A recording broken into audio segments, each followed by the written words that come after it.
E Nova York vai receber pela primeira vez a cultura, o turismo, a música e a economia de Mato Grosso do Sul. A mostra do estado vai ser na sede da ONU, a Organização das Nações Unidas, em março desse ano. No contraste das cores, a beleza do Pantanal na visão do artista. Esta obra, que marcou uma importante fase de Jonir Figueiredo, é uma das peças que estarão na Mostra de Artes, no prédio que abriga a sede da Organização das Nações Unidas em Nova York.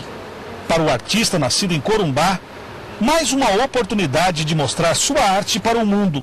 Eu ser um pantaneiro, um guaicuru, né? E estar em Nova York, na ONU, para o mundo, levando o meu trabalho, o protótipo da arte pantaneira, que é inspirado nos petroglifos rupestres, e também 3 trabalhos dos mapas do paraíso, Pantanal Brasil, que é calcado em cima de cartas hidrográficas do Pantanal. Com mais de 30 anos na estrada, Jonir coloca nas telas, além da beleza, as curiosidades da história da maior área alagada do planeta. A fauna, a flora e a interferência do homem na biodiversidade remontam tempos que antecedem a colonização dessas terras longínquas. E para pintar o Pantanal, Jonir se aprofundou na história da ocupação desse importante território, patrimônio natural da humanidade, que agora será exposto para o mundo em Nova York. São registros de 17 mil anos, então eu estou levando a primeira arte do Pantanal e trazer ao conhecimento da ONU que o Pantanal é uma história de muitos anos, né?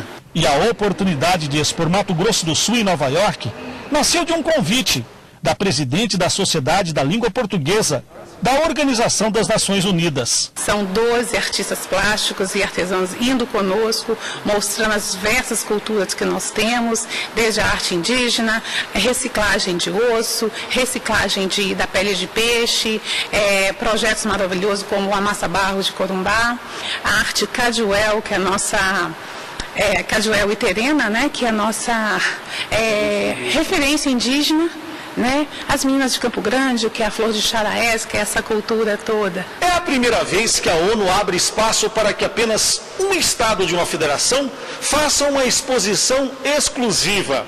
E além dos 12 artistas plásticos, Mato Grosso do Sul também levará representantes da música. Na comitiva, a presença de Marcelo Loureiro e Lenilde Ramos.